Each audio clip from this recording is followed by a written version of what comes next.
Bump stocks are back in the news. I'm David Lombardo, and this is the Daily Beltway. The U.S. Supreme Court turned down Clark Aposhian's bid to have the bump stock ban reversed. Aposhian, who is chairman of the Utah Shooting Sports Council, had sued to halt the ban in 2019. At that time, Aposhian challenged the authority of the Bureau of Alcohol, Tobacco, Firearms, and Explosives to reclassify bump stocks as machine guns.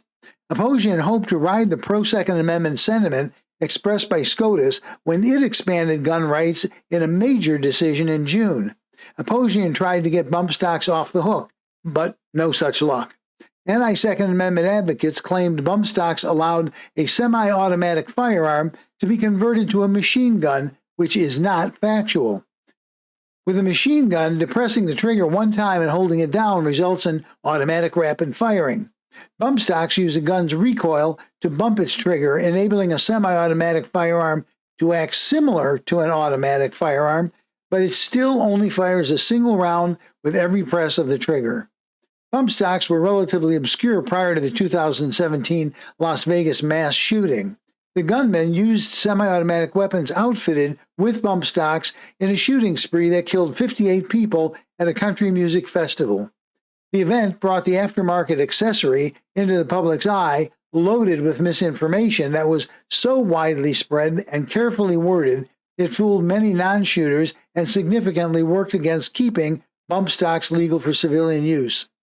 Following the massacre, ATF reversed a previous conclusion and classified bump stocks as forbidden under a 1934 U.S. law called the National Firearms Act.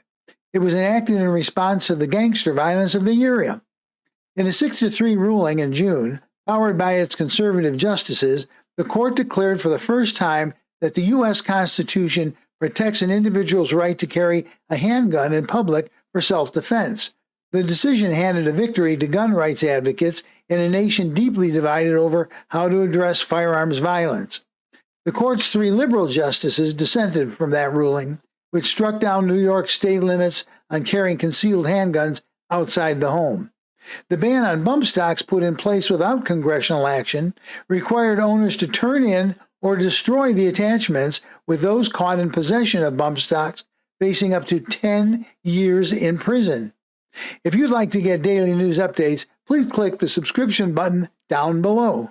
I'm David Lombardo.